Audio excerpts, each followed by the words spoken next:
Ben salut tout le monde, ça fait un petit bout que je n'ai pas fait de capsule. Cette fois-ci, je vous fais une capsule sur le dindon sauvage.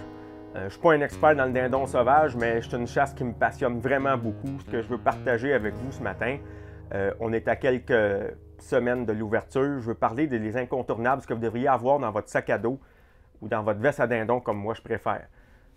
Première chose, la chose la plus importante selon moi, si vous chassez au fusil comme moi, installez votre full choke.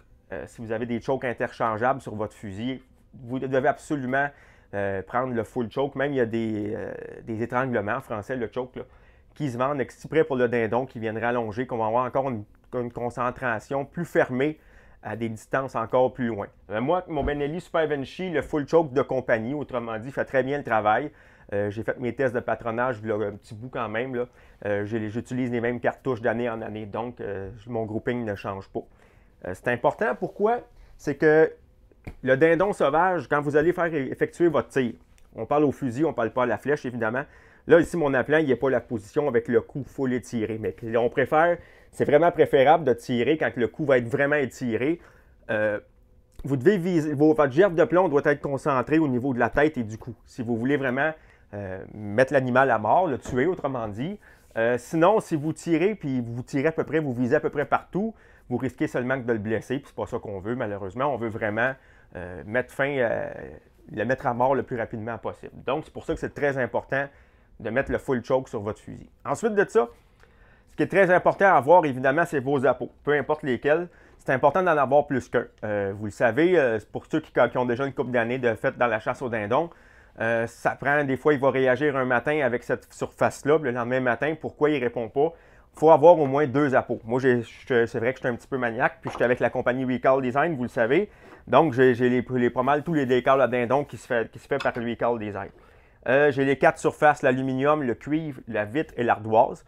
Même si j'ai des préférés là-dedans, je vous dirais que la vitre et l'ardoise, pas mal, pour moi, c'est pas mal mes préférés. Vos diaphragmes aussi. Ça, j'adore travailler avec ça. Je ne suis pas un expert, loin de là. Je suis quand même capable de faire des yelps, mais ce qui est le fun, c'est qu'on a les mains libres. Par contre, les gens qui commenceraient le dindon cette année et qui veulent commencer avec le diaphragme, n'allez pas vous procurer ça la veille de l'ouverture en pensant faire des sons le lendemain matin. Vous allez être déçus parce que ça demande de la pratique. Votre boîte à dindon, ça, c'est le premier call que vous devriez avoir dans votre veste. Ce que j'aime, c'est que c'est le plus facile et c'est celui qui va nous permettre, selon moi, c'est juste mon opinion, un grand range de volume. On peut y aller vraiment pas fort, comme on peut y aller vraiment plus intense. Moi, j'aime bien commencer mes séances d'appel avec la fameuse boîte. Aussi, on a fait, je pense avec les niveaux, les types d'appels, on les a fait, les surfaces, les câbles, excusez, les surfaces, la boîte, les diaphragmes, il y a des push buttons aussi qui existent.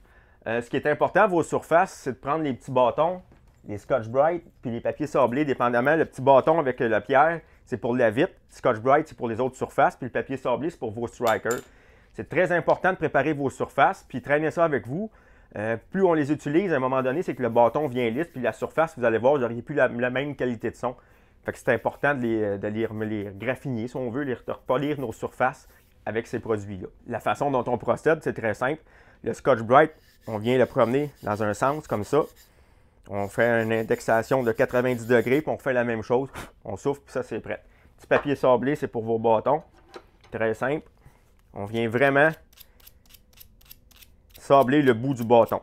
C'est que ça, ce qu'elle va faire, c'est que vos surfaces vont devenir rugueuses. C'est là que vos sons vont être faits de la bonne façon. Vous allez avoir une belle qualité de son.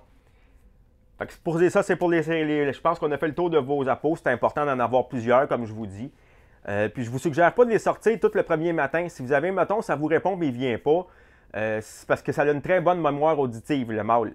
Autrement dit, si un matin, là, vous avez amené 4 calls avec vous, puis il vous répond, mais il ne vient pas, puis vous avez sorti vos 4 calls, puis le lendemain matin, vous retournez là, ce mâle-là, il va se rappeler des sons que vous avez faits. Fait que moi, je commence avec 1, 2, puis ce que je vais faire, je vais me déplacer. C'est important d'être mobile à la chasse au dindon sauvage. C'est pour ça que j'aime bien la veste. Toutes mes calls, toutes mes affaires sont dans ma veste. S'il faut que je me déplace, je ramasse mon appelant ou mes appelants, puis je me déplace en forêt. Donc, pensez à ça. C'est pour ça aussi qu'on a plusieurs appos, mais je ne peux plus refaire ce que j'ai déjà fait, toutes les sorties le premier matin. Puis quand on retourne au même endroit le lendemain matin, mais rappelez-vous que les mâles qui ont entendu vos calls, ils vont se rappeler, puis ça a une très bonne mémoire auditive. Donc, on y va avec 1 ou 2 le matin de l'ouverture. Il vous répond, il ne vient pas. Pensez à vous déplacer, à essayer de changer de stratégie, rentrer en forêt. Faut s'adapter, ces fameux oiseaux-là, ils commencent à être éduqués, puis ils ont compris la game, comme on dit. Fait qu'il faut être plus stratégique. La veste à dindon, ce qui est le fun, c'est comme je vous dis, c'est qu'on a tous les endroits pour mettre nos cales. Il y a une poche à l'arrière pour mettre peu importe les choses que vous vouliez trimballer, puis il y a un coussin pour qu'on peut s'asseoir. Important, le camouflage, je pense, c'est la deuxième chose la plus importante après votre choke. C'est extrêmement important d'être très bien camouflé, surtout si vous chassez comme moi, vous n'êtes pas en tente, vous êtes adossé à un arbre. Ça prend les gants, la cagoule, vraiment, il faut être le plus immobile possible, habillé en camouflage. C'est important, c'est une très bonne vision. Donc, on se camoufle au maximum. Si vous êtes en tente, je vous suggère quand même de mettre la cagoule et les gants pour mettre toutes les chances, autrement dit, sur notre bord. Ce que j'aime bien trimballer aussi dans ma veste à dindon, ça ne prend pas de place. Moi, ça, c'est simplement mon opinion, là. C'est pas tout le monde qui font ça. Moi, dès que j'ai tiré mon dindon puis j'ai mis le tag sur la patte, je viens les viscérer. C'est très simple. Je me traîne un petit canif. Je viens faire une incision, autrement dit, au bas du ventre, près de l'anus, autrement dit. Puis je prends des petits gants de latex puis je viens vider carrément, comme quand on vide un poulet ou ces choses-là. Je viens tout vider l'intérieur. Comme ça, si des billes d'acier, des billes de plomb, les projectiles, autrement dit, auraient perforé les intestins ou ces choses-là, ça ne viendra pas contaminer ma viande. Puis surtout qu'on va chasser ça au mois de mai, fait qu'il risque de faire chaud, je mets toutes les chances sur mon côté. Mais comme je vous dis, c'est pas tout le monde qui fait ça. Moi, je préfère faire ça en forêt. Fait que quand je reviens à la maison, j'ai seulement qu'à ranger, faire le reste, autrement dit, avec mon dindon. Donc, on a pas mal vu ce que ça vous prend au niveau des appels. Vous êtes prêt à chasser votre dindon, vous l'avez vidé, si vous voulez le faire. Mais moi, ce que j'adore, c'est avec mon ami Sam Pocket des produits Sam Hunting, le transporteur à dindon qui fabrique. Ça, vraiment, c'est génial. Une fois que vous allez avoir goûté à ça, vous ne voudrez plus transporter ça en tenant ça par les pattes. Le dindon sauvage, vous savez, ça peut dépasser 20 livres. Donc, ça se transporte pas vraiment bien. Son transporteur qu'il a fait, je trouve ça génial, c'est deux nœuds coulants au bout de la poignée de la ganse que vous voyez là. On vient insérer les pattes et on vient passer les pattes ici jusqu'à l'ergot. L'ergot va agir comme un stopper. On vient refermer les nœuds, ensuite de ça sur les pattes. Puis c'est pas plus compliqué que ça. On envoie le dindon dans notre dos puis on le traîne comme ça. Vous pouvez même passer le canon de votre fusil, mettre le canon à l'épaule, le fusil à l'épaule, puis vous allez transporter votre dindon. C'est vraiment très pratique. Je vous le dis, écoute, vous allez avoir goûté à ça, vous ne voudrez plus vous en passer. Allez voir les produits Sam Hunting de Sam Pocket. Très beau petit produit, le transporteur à dindon. Donc, ensuite de ça, vous êtes prête. Moi, je suis déjà prête, comme on dit. Bonne prospection, ça peut être une très bonne chose. Allez voir la veille avec des jumelles. Allez pas vous présenter en forêt les dernières minutes de chasse, je ne vous le conseille pas. Allez-y avec des jumelles, puis scouter, comme on dit. Prospecter au loin. Dites-vous une chose, les dindons que vous allez voir dans les coins de champs, les champs, quand il reste à peu près une demi-heure de clarté, 20 minutes, ils ne se perdent jamais bien loin de ces endroits-là. Donc, le matin, très important, si vous avez repéré la veille dans les champs, dans quel coin il était, allez pas vous installer trop près du perchoir. Ça m'est déjà arrivé, malgré moi, j'étais installé à peu près à 50 pieds sans le savoir. Il y avait des mâles de perché. Évidemment, ils m'ont vu à noirceur.